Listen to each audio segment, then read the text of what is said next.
All right, TJ, thanks for joining me today for lessons in loss, love, and resilience. I'm Eric Housley, and I've got my friend TJ here. And TJ, I don't want to butcher your last name, Shushereba. Shushereba. Shushereba. There we go. Um, and a lot of people might know, but my version of the story is November 7th, 2018. My daughter was the victim of a mass shooting. She was a an attendee at Borderline Bar and Grill. She was a freshman at Pepperdine University and out for her first night out. My wife and I had encouraged her to go out that night until we got the fateful call the next morning around 12:36 in the morning. And so we've been connected with certain people in our life, and I wanted to start this podcast because it seems like it resonates with people who are going through loss and grief in their life. And TJ, you have a story as well that let's introduce yourself and tell me where you fall into the same kind of category of loss and resilience. Yeah, absolutely. Thank you, Eric. I really appreciate it. And I would be remiss if I don't say on here as well as we've shared together many times, but I'm truly sorry for your loss. And I'm truly grateful that you are turning this tragedy into a positive viewpoint as to the struggle and what we go through when it comes to grief, loss, trauma, and resilience. I think it's tremendously impactful, and I'm grateful to be a part of it. As Eric mentioned, my name Likewise. is TJ. My last name is Shushereba, and I reside in Napa Valley currently and have for the past almost 11 years. And as Eric mentioned, I am a member of a group that I don't think I ever thought I would be a part of. I am a widower, and my wife, Jennifer Gonzalez Shushereba, was killed on March 9th, 2018, at the Pathway Home shooting in Yountville, California, where a former veteran and a former resident came on property to the Pathway Home in Yountville and took hostage of the room, let individuals go, but kept my wife, Jen, a executive director of the program, Christine Lober, and the social worker and clinician, Jennifer Golick, and ultimately took the lives of those three women and as well as himself. My wife, Jen, was 6 months pregnant at the time. We were not quite 1 year, 9 days, in fact, from our 1 year anniversary of marriage. And I work every day to continue growing and um, learning and sharing my story with people to hopefully perhaps sort of bridge the gap between what trauma and grief do to folks. And to be a part of this podcast, specifically on the resilient side of things, means a lot to me. And I'm very grateful to be here and share my story. And I'm excited to be a part of this. So thank you.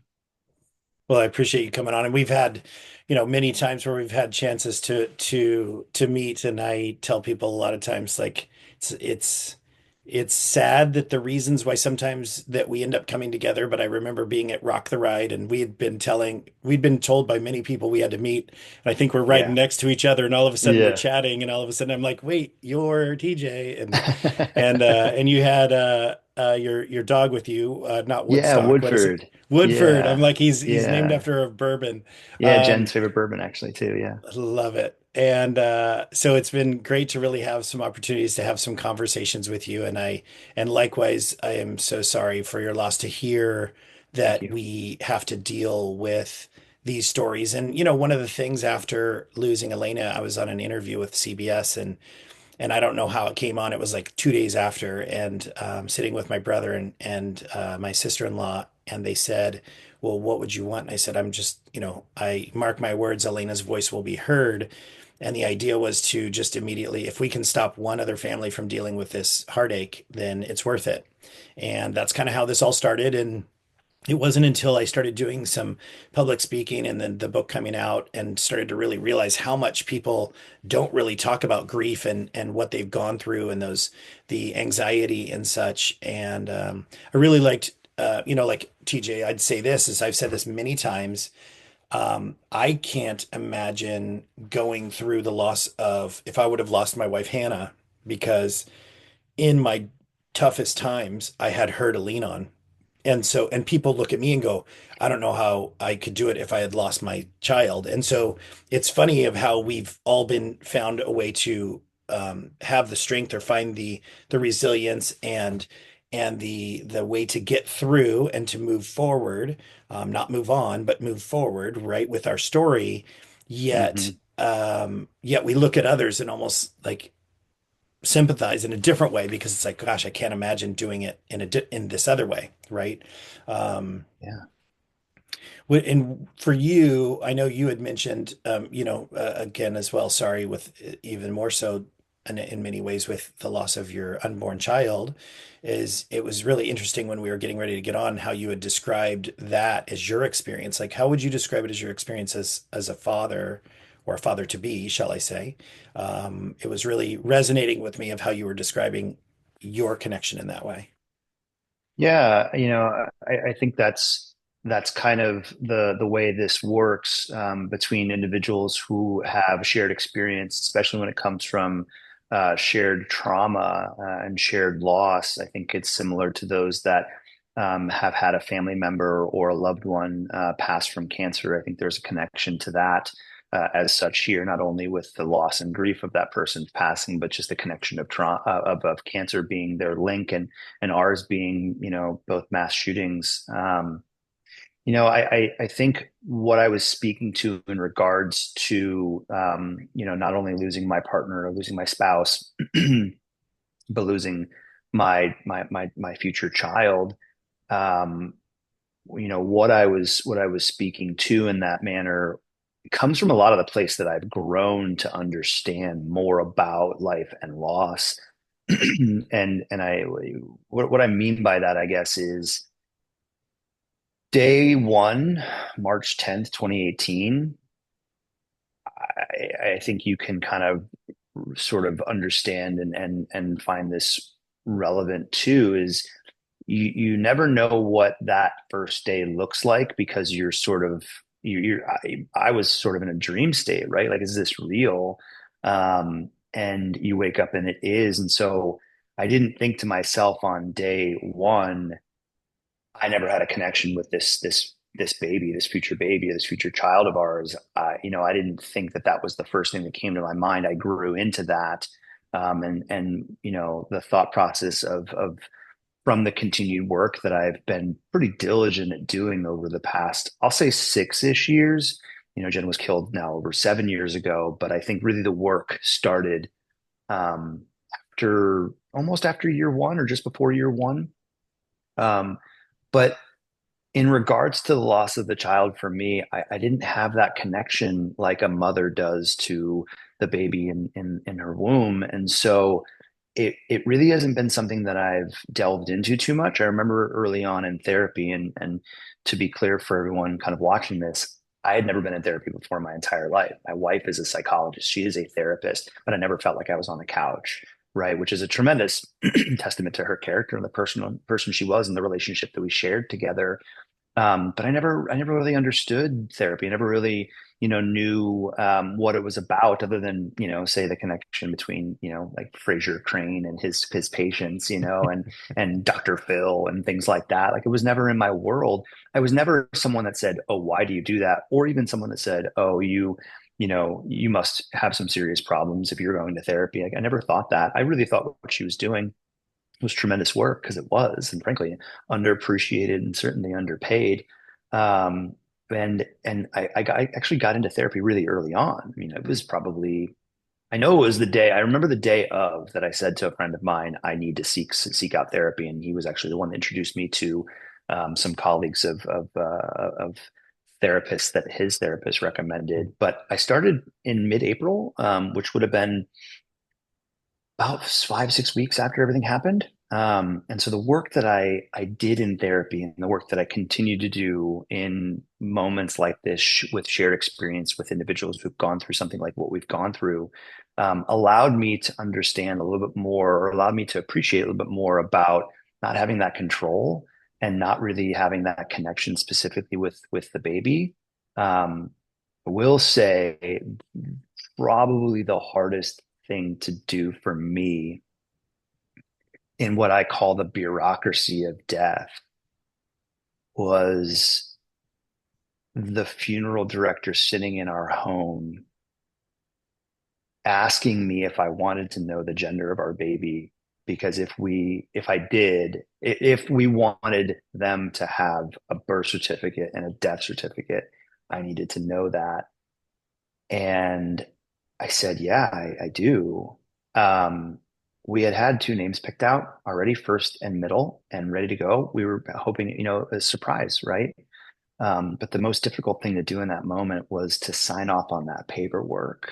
And I feel like time, you can probably share in this. Time is so interesting when it comes to the moments then, and some that you can vividly remember, and some that seem a little bit hazy. And I think that's how our brain works to protect ourselves in that. But I remember my pen on that paper and not wanting that last signature and not really wanting to let it up, because then I knew it was over, it was final, Mhm. right? But continuing sort of forward in the feelings that I have in regards to that loss, what I think about now is my friends who were tracking, pretty close to the due date of my wife, Jen, with a friend that was about a week or so, behind, and one that was about 4 weeks or so behind. And, subsequently post everything, they came up to me before their babies arrived into this world, and said, "Are you going to be okay with this?" And I said, "Yeah, absolutely." To me, it was, this isn't this isn't for me to decide whether you get to have a baby now because my wife was murdered and our baby was murdered. That was not what it was about. It was about, you are celebrating life, and I'm supporting you in that. I'm so grateful, because Mhm. that mattered to me. Those friendships mattered to me. The future connections with those babies and will turn into children mattered to me. And now they have 6-year-olds. And wow, like almost seven. Like wow, like it's incredible.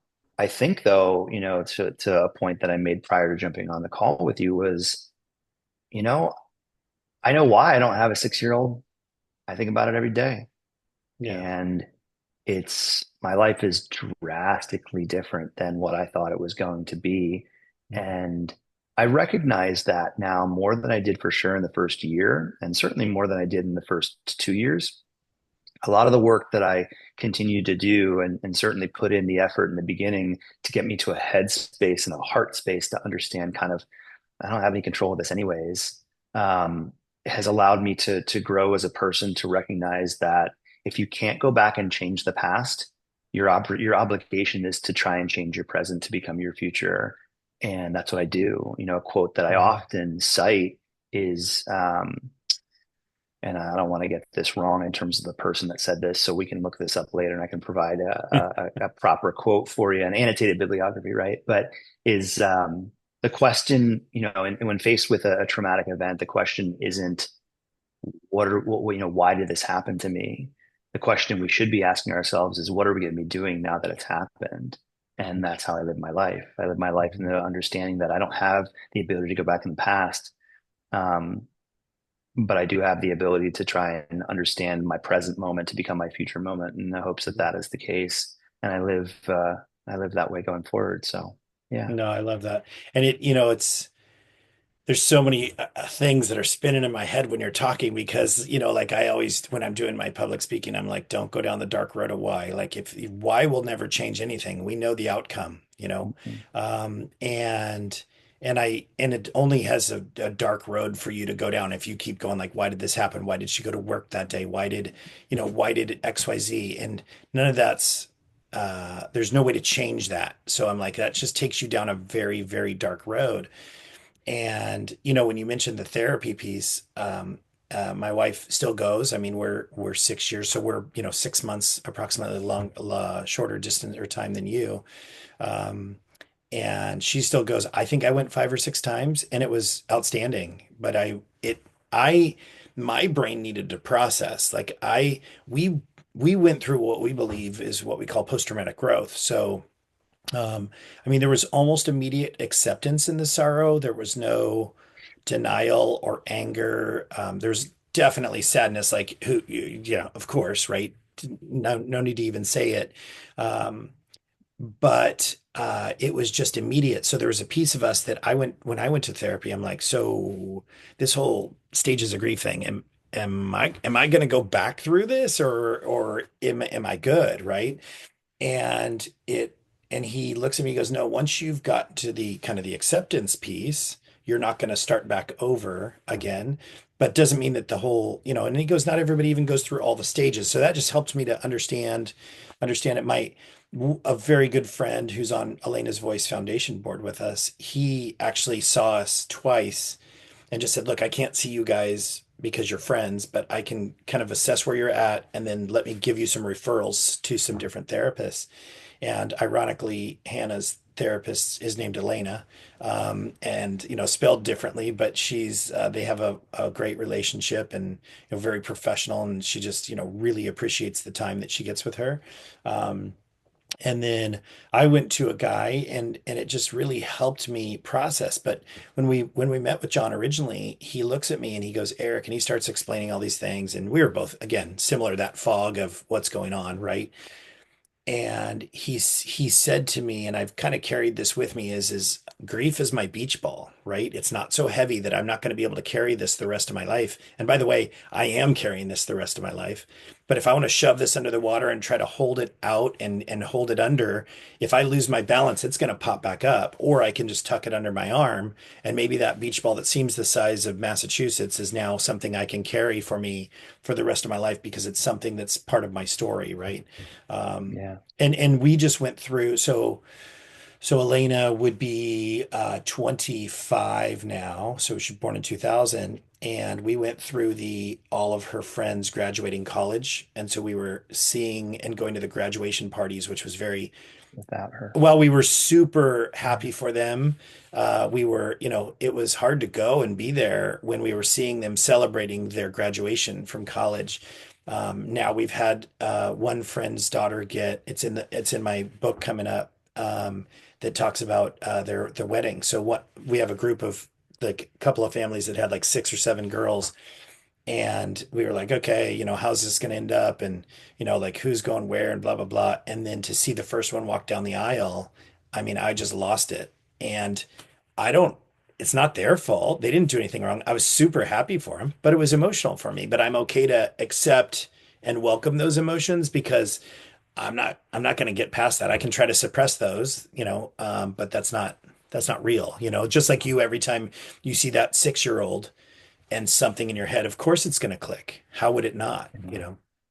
And excuse me, I'm tremendously impressed by those who are willing to be involved in the vulnerability portion of grief, loss, trauma, and resilience. I think it's the road that you and I have taken pretty much from the beginning, and look at where it's taking us to, like this type of thing. And what an honor, what a special privilege, that I feel called to as personal responsibility. It's no longer just this opportunity; it's a personal responsibility. But you mentioning the graduations and you mentioning the weddings, I immediately resonate with a few things in that, and I'll share.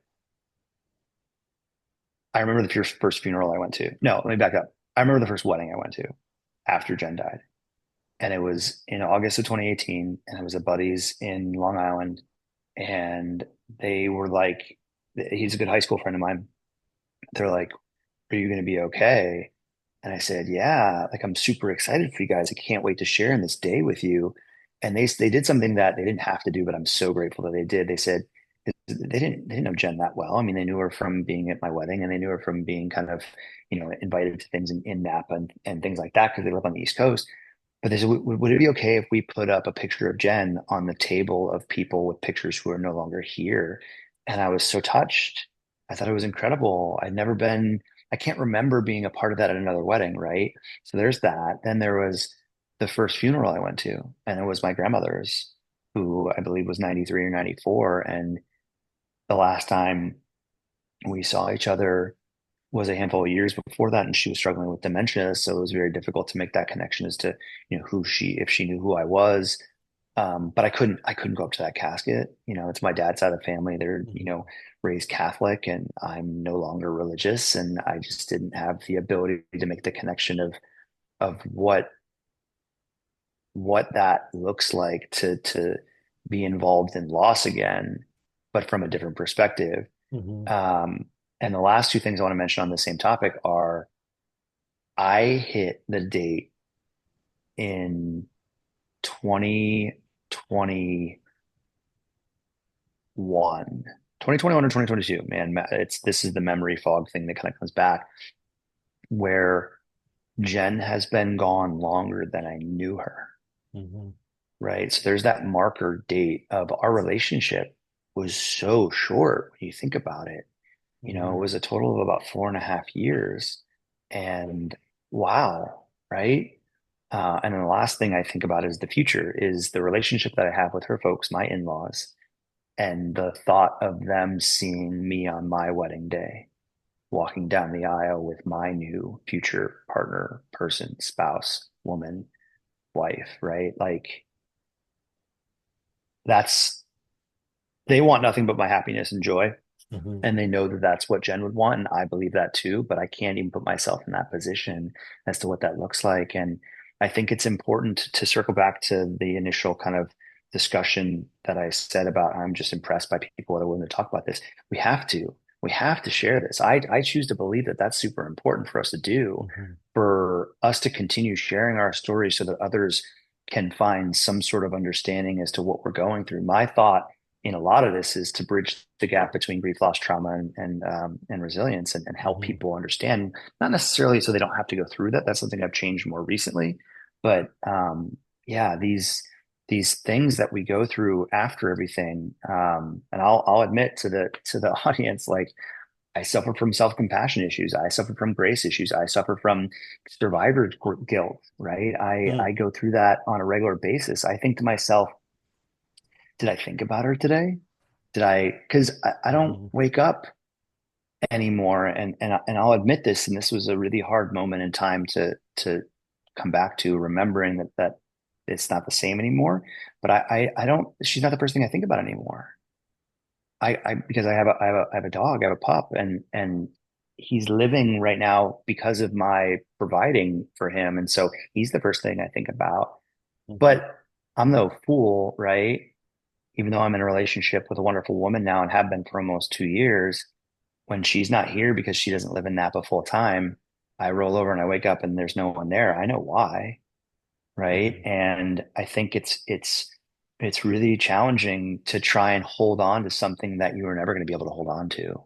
So just like we want to remember and continue to hold on to our past, we can't even hold on to our past, which was our future from the original past, if that makes any sense, right? Yeah. Like this growth that we've experienced um is so helpful and so wonderful and so truly beneficial on our lives and the impact we're making now, because of the trauma we've been through. But I almost, I don't know if you feel this way, and I'd love to hear your take on it. I've wrestled sometimes with the idea that I almost miss the initial guilt, and the initial guilt, excuse me, the initial grief, because then I felt connected. And the longer this goes, should I live for hopefully quite a while longer, the more disconnected from that previous relationship and that previous life will get. And so I hope that I'm able to carry on our legacy, hers from before, mine in current, into the world today so that everyone can kind of Hmm. still be involved in that way, and we can really honor them. And I'm really all about honoring them with action too. And I know that Hmm. she's proud of me, but it feels so difficult sometimes to remember that. I mean, how do you feel? It's funny that you say some of those things because and I don't know, and you can say or not, when you say that you know are no longer religious, I learned a couple things in this process is that religion and faith are, while correlated, they're very different, right? And so I had struggled all my life with faith because I thought it was religion. And I had friends of all different, you know, different denominations or, Buddhist, atheist, Christian, you name it. And I'm like, well, everybody's wrong except for one, right? Whether that's even in your mind, like atheist, agnostic, whatever, all the way to, hardcore, something. And then what I kind of came to the realization is well, what if this is a journey for every one of us? Like, who are we really to say? Like, this isn't our job to judge of where that is, because this is different for all of us. Every one of our stories is different. And I found that I actually became stronger in faith in my belief in this process, because of the things that happened after that blew my mind, that made me know that there's more out there that we don't know. And I mean, my therapist even said that to me. I looked at him one time and I go, "What like what happened? Like this happened to me." And it was super, like specific. And he goes, "All this shows is that there's a lot that we don't know." And when we think we know everything, we don't, So that's when I just kind of, it helped me wrap my head around faith, because faith is believing. It's not, whether it's believing whatever we want, like if it's universe, if it's Christianity, if it's, whatever, it's believing. It's faith in a relationship, right? Um, and I look at it with something like when you were saying, Elena, I've said to people, look, if God turned to me and said, "Hey, you have 18 years with Elena or a lifetime with someone else," it's not a choice, right? Even the 4 years you had, you look at it and go, you wouldn't replace that. Does it suck? Absolutely. And you would, of course, if you could change it, but that's not real, right? Right. But you Right. wouldn't not have that time with this unbelievable person that really changed your life forever, even as short as it was. And part of that came to me. One of my close friends from college, I just saw him this last weekend, and he's in his stories in my book. He met a good friend that we were all friends with in college. They were dating. She was awesome. Like our fraternity, when we were all bored, we'd be sitting around drinking and we'd practice our pickup lines on her. And she would just sit there and laugh at how horrible we were, right? And so, but super amazing person. And she got diagnosed early, I want to say in her early 20s, with ovarian cancer. And they still got engaged, they still got married. We actually, Hannah and my wedding was August 15th of 98. We moved it to August 8th, 98, because they were also the same day and we wanted our friends to be able to go to both. Um, That's cool. she fought for a couple of years. She ended up passing. We were in our early to mid 20s. So it was probably 3 years later. And, Billy struggled with grief for a while. He told me some stories, and maybe I'll have him on the podcast one time if he's up for it. Um, and and he struggled with it for a long time, and then finally met Diana. And so he meets this woman who he's now happily married to. She's awesome as well. We love her, and they have two kids that they just came up and visited us in Napa recently. And in talking to him, it was so we found out on Thursday morning, went to Pepperdine to just kind of be in the moment. On Friday morning, we were evacuated from Pepperdine because the Woolsey fires came through straight to Malibu. And so they basically evacuated out. So we're Hmm. like, we just lost our daughter 18 hours, 24 hours ago, and now we're being evacuated. What is going on? Right. Yeah. Wow. And so we leave, we get to LA, and Billy texts me and says, "Hey, would you like to meet my son Tasso?" And so Diana is of Greek heritage, and so Tasso is the Greek name for their son, who's awesome. And they show up, and Tasso's running around the living room, and Billy and I are sitting there talking, and I just out of nowhere I looked at him. I go, Tasso's here because Tessie's not. And I Hmm. said, because if she had survived, this little boy wouldn't have been created by you and Diana, right? And I said, I don't understand this. I don't know if I'm even okay that I just said that out loud, except we both started crying and, and what was really interesting in the process, I was just in LA this last weekend for a friend's 50th, and I ran into some friends I hadn't seen forever. And I looked at one of them and I go, "Gosh, I haven't seen you in probably 20 years." And he goes, "Arik, I was at Elena's funeral." And I go, I'm so sorry. It was a fog." He was like, "Do not apologize. I can't even imagine."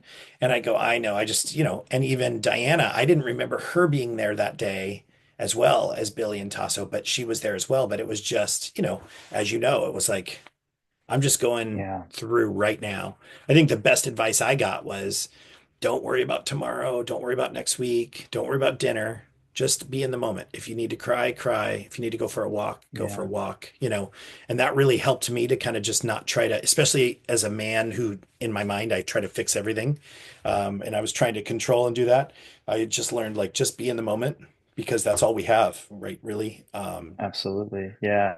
Well, there's so many things that like, and I think we're going to just keep doing this the longer we talk, right? Is like that makes us think of one thing, and that makes us think of another thing, and these are all things that we truly just want to share because we think it's important for people to understand, what we went through and what people might find helpful. I often am drawn to these documentaries of people that have gone through such traumatic events because I find solace in the connection to knowing that like I'm not the only one going through this. I'm not alone in this, right? I don't ever want people to go through that, but and I also think back about events that took place prior to Jen's death. I mean, Parkland was on Valentine's Day, Mhm. and not quite 2.5 weeks before Jen's death. And we were watching the news together on the couch going, how is this happening? This is horrible. Mhm. But I didn't have the connection that I would ever even come close to touching that space. And I'm close with a couple of those people that lost family members at Parkland, and I'm close to some of the people that have lost family members at Sandy Hook and school shootings specifically. And it's wild to make that connection that we're in this group together and how I looked at it before and how I look at it now. But I'll speak more to your thoughts on and your comments on Tasso's here because Tassie's not. Is that right? Did I get that Yeah, right? yeah, Okay. yeah. Um, and and and yeah, I want to go back and emphatically say I would 100% do all 4.5 years if I knew it was going to happen again, without a question, right? I mean, and I think what I believe in, not to get into the religion and the spirituality portion of this, but like I think we're going to find out. Like I think we're going to find out what my purpose was in this earth and what her purpose was, and our souls will be connected again in some way down the road. I'm excited for that opportunity, and I know right now it's just not that time for me to find out, so I continue to Mhm. move forward. But I even think about if I had known in the beginning, like before I met Jen, of the struggles and tragedy that their family faced as a whole before even getting into the relationship, before even signing up to be like, yeah, I want to be exclusive with you. If anyone knows what it's like to be in my position in a comparison perspective, it's her dad, Mike. Her dad lost his fiance, and they like he knew his now wife Kathy, my mother-in-law, Jen's mother, before his tragedy happened with his fiance, and then he got together with Kathy. And so had he not gone through what he went through, Jen wouldn't be born. And Mhm. I'll take you one even further back. They talk about this as a family. Mike's parents met because Pearl Harbor happened. He was in the military. He was at Pearl Harbor. His then not even his girlfriend person, his future wife was working not as a person serving in the military, but just person there. They met the day after Pearl Harbor, the bomb struck um, in Hawaii. And if that doesn't take place, they don't get together. Mike's not born. Mike doesn't get with Kathy because of his trauma and tragedy. And then Jen's not born. And then I don't meet Jen and have this. You know what I mean? So like there's this Mhm. connection that we're just not aware of why. And I've Mhm. gotten to be better at saying I'm okay with that because I'm Mhm. gonna find out eventually. I'll bring it back to the religion comment just a little bit. One thing that I wrestled with not being religious and not even being faith based in general, I think of them as disconnected too now, like you do. I think I was raised Catholic, went to Lutheran church, but was baptized first communion, whole thing. And really, I believe I pushed back strongly on religion because of my father and my parents and the approach that they chose to have with me. So I rebelled because I was a kid and I was a teenager and then I was in college and you can no longer tell me what to do, right? But I looked in the early days of, I mean, I don't know how, if you got the same situation, but like I got tons of Jehovah's Witness people putting stuff at my door. And, we're praying for you. We're here to support you. Please reach out if you need anything. I had, family members, because again, she was raised Catholic. She went to Jesuit schools the entire time, including through graduate school or put her undergrad into graduate school. And these people were coming up to me, both friends, family, and outside, saying, obviously we're so sorry for your loss. We are saddened for you. But Jen and Cecilia are in heaven and they're being taken care of by the light of God. And I'm sitting here trying not to tell someone that I don't necessarily agree with you on that. But at the same time, I'm also wrestling on the other side of the coin, I'm wrestling with, well, dang, I don't know what to believe because I don't have a faith like that. And so, like, wow, like, good for you to be at least have like this feeling of where they are, and I'm having no idea where they are. And Mhm. so I struggle with that too. And it was just wild to be involved in those moments. And then I grew from that spiritually into finding more mindfulness and meditation practices Mhm. and things that allowed me to, really believe that we don't know really what's going on, and that's okay, and that there is a greater power out there of some sort. And I'd like to believe that that greater power as a whole is love and light and positivity Mhm. and strength and understanding and empathy and all the things that we really should be giving ourselves more of. Mhm. Then my religion's better than your religion, and I know and you don't, right? I don't subscribe to that. And frankly, one of the things I learned from this experience, and what I'll also attribute to post-traumatic growth, as you mentioned earlier, Eric, is I don't have time for you if that's the case. And I don't mean that in a negative way, but we learned really quickly who has the time for us, who made the time for us, and who we're willing to share that time with, because time is precious, because tomorrow's not promised to anyone, as you and I Mhm. both know. And I wish to spend my time with people that are like-minded, who are interested in supporting me as well as supporting others who've gone through traumatic events, and those that want to grow from this. I chose at a very early moment in this to look from positive light and positive perspective, excuse me. I also chose the route of no anger. It wasn't, much like your interview that you took place, my interview took place a couple of days afterwards. And Mike and I both looked in the camera, the embassy affiliate, and said, we're not angry at this person. They were broken. They experienced trauma. This was their, way to lash out for what they've experienced. Not Mhm. right, not obviously, we would choose to have it differently, but um, I don't think Jen looked at it from that perspective as well. I mean, in terms of being angry, like she was trying to help them. There's so much to this, that it's this Yeah. web, and I am grateful for my what I've chosen to be my personal responsibility of growth and positive outlooks, and wanting to share that with the world. So maybe that affects other people in a healthy and impactful way. Yeah, it's funny that you say that, and we'll give it a 4 or 5 more minutes, and then we'll wrap up. So then it's like 45 minutes ish for somebody. We could probably go on for 45 hours, to be Goes honest. easily, So, easily. but it's funny that you say that too, because there was a long time that I didn't want to. I was like, look, I don't need to know the guy's name. We don't know the details to this day. So post incident, and I would assume there's some similarities there. We had a specific deputy that was assigned to us who became a very good friend. He knew that we had no intentions to know the details. None of it changed on where she was, what happened. Like it was, and as time went, that was the one thing that that forgiveness piece for me, I looked at it and go like, look, 12 people were murdered that day and 13 people lost their lives. And I look at it and say, we encouraged Elena to go out. We encouraged her to go out. She was a nerd. We're like, will you please go out and do something, like go out. We went to Borderline when we were at Pepperdine.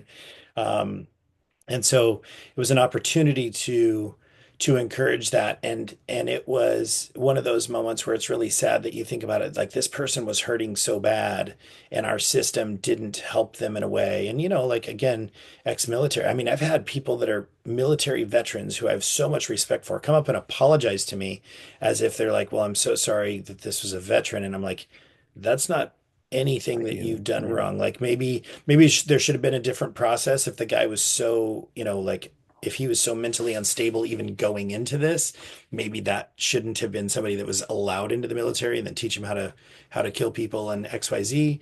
But there's so many more things going on that are past that we can't look back and try to say who screwed up. Like I don't need to blame somebody here in the end because none of that changes the outcome that Elena's gone, right? Right. And I have a lot of people that tell us, "Oh, this must be nice of writing a book and doing this Substack and the podcast and stuff to keep her name alive." And I'm like, I don't need her name to be alive. She'll live with us forever as long as we're here because she's a piece of us.